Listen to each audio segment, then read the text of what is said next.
রহমতুল্লাহ পলাশ ভাই বক্তব্য রাখছেন। সম্পূর্ণ বিএনপির কন্ট্রোলে বিসমিল্লাহির রহমানির রহিম।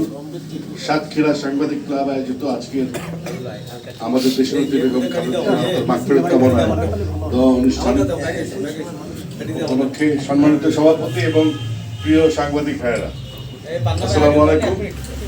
আপনারা জানেন আমরা জাতির একটি ক্রান্তির আপনি আছি। শেখ হাসিনার অত্যাচারিত ছিলাম আমরা, এবং সেই আন্দোলনে 17টা বছর কেটে গেছে।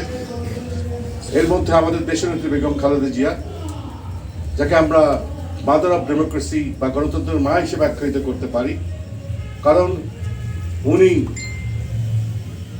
সোনার চামচ নিয়ে কিন্তু রাজনীতিতে আসেন নাই। দেখেন, 1981 সালে শহীদ রাষ্ট্রপতি জিয়াউর রহমানের শাহাদাত বরণের পর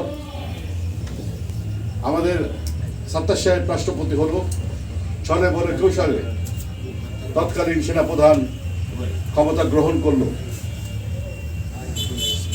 কি হবে কি হবে না এমন একটি মুহূর্তে